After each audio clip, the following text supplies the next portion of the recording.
So do that, John. Talk just a little bit about how you've got this thing started. I think I've heard the story, but I want people listening to really hear, because people really like to. I know it's like, no big deal. It's how I got started. But there's so many people out there right at that point of deciding should they get started. So let them hear what that feels like. Yeah, absolutely. So for me, it was pretty easy. I mean, I'm an entrepreneur. I was that kid that was pushing the lawnmower at 11 years old, selling lemonade on the corner. Right. And that's all of us, right? That's right. Well, exactly. And I think, at a young age, I understood the value of $1 because I worked hard for it. I was sweating and pushing a lawnmower, right? And I worked at IBM for 10 years, and I was in sales. But I really loved deal making. And so I would take my bonus money, because I was in a sales job. And at IBM, if you perform, you get bonus checks. And I started buying real estate as a hobby. It was purely a hobby. I had this idea. I have 4 children, and I thought, well, I'll just go buy one house per child, and instead of investing in like a college investment fund, the fund in my world would be a rental house. And so I bought 4 houses. And very quickly, not only did I enjoy getting out looking for deals to buy, but other people I knew said, hey, go find me a good deal on a house, but I would like you to manage the renter. And a new business was born. And so I can honestly say I started my company as a passion that I have. And today I started at 0 assets, and now we manage almost 2,500 assets in, 6 cities and 5 states. And what are you running? Just to scale. So, what was I'm going to embarrass you a little bit, but what was your revenues your first year, and what were some of the issues as you were getting started you bounced up against? I mean, our revenue started at 0, right? You were fully employed. Yeah. Well, I worked at I worked at IBM and was sort of a weekend warrior, and there was no conflict of interest between technology and real estate. So my IBM management team, they had no problems because I was doing it on the weekends. But eventually my business started to grow where you can only really have one master, right? Yes. So I saw the I've been married to her for 38 years. So maybe 2. My business had finally grown where I had enough sustainable income where I could still be a responsible husband and father and take care of my family. And, no one's ever going to bet on you but you. Mm-hmm. I think there's something important to that. And no one's going to take any risk on you but you. And so I took a risk on myself and said, you know what? I've been making a little bit of extra money on the side. If I had all my time to dedicate to this business, it would grow. And we're a multi-million-dollar revenue company and have been the last several years. Inc. 500. Yeah, we've been for 3 years in a row, we were listed as one of America's fastest growing privately held companies.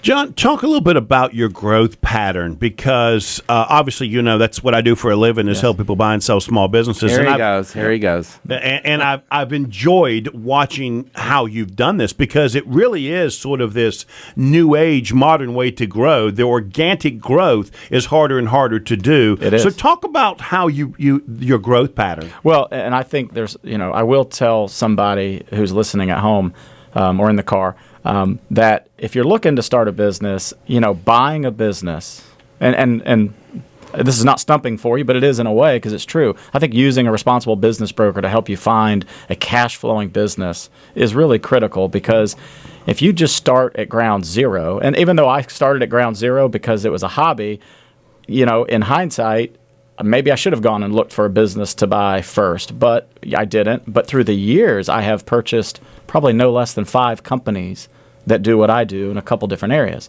because it gives you instantaneous cash flow, and as long as you get the right terms and conditions, you can use the cash flow to help debt service it while you take the other cash flow and get employees, and that's how you start to get scalability and growth. Let's talk a little bit about that, John, because one of the hardest things to do when you do that is buy inside your industry. Yes. Sometimes is the valuation. In other words, you really know what that business is going to make, and it's not going to make what that seller's telling you it's going to make, right? Good point. So most of the time, you're paying a little bit more than you'd really like to, but there's these synergies that only you know about. about. Talk about that, because that's sort of the sweet spot that makes it worthwhile buying an existing business inside your current industry. Right. So every seller, thinks their business is worth 10 times revenue, and every buyer wants to give 1 times revenue. Right. And so it depends on, I think, what industry you're in. I mean, I'm in a service-based industry, so our contracts in my business really are a year. So I wouldn't want to give a multiplier much longer than a year, because a year from now they may not be with you, but you have to take some risk. And I think that risk is completely dependent on your confidence in yourself and your staff, because if you have good service delivery, the chances are people are going to stay with you longer than a year. So, I have in many cases paid 2 times multipliers, and my clients have stayed with me 5 years. So that's been a good business deal. Right. Well, John, as you said, you've looked at and acquired a number of other businesses to grow your business, which is one obvious way to do it. Are there common attributes across those other enterprises when you were looking to buy them, you were looking for to evaluate, this is an opportunity, no, this one's not? Yes. And for us, it's all about making sure the product that particular business offers matches what we do, because you can't be all things to all people. And in my industry, we manage rental properties. Well, does that mean I manage apartments? Does that mean I manage $500 duplexes? Or does that mean I manage $5,000 executive vacation estates? You can pick a lot of different things. We have always said, no, we don't want to do vacation rentals, so I don't even look at those. We've always said, no, we're not going to do a lot of multifamily because the rents tend to be a little bit lower. We have chosen that investor product, the guy at IBM, the guy at Exxon, the guy at Ingersoll Rand that wants to go buy a $150,000 house as an investment portfolio, and I can go rent that for $1,200 a month. And so our sweet spot as an organization is an average rent of somewhere between $1,200 to $1,600.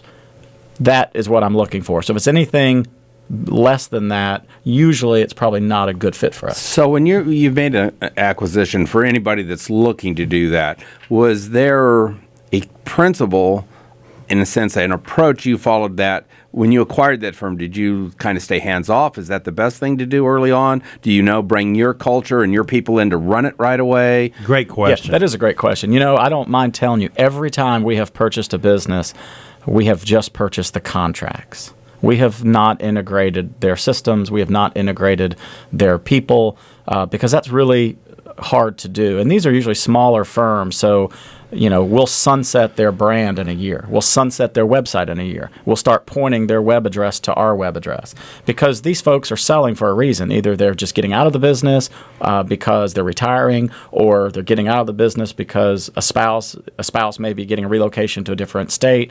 So they're not really interested in the legacy of what they had. So instead, we'll just sort of sunset that, and not that our way is the right way. It's just it is difficult sometimes to integrate other people's people into your organization. So we look at buying the contracts.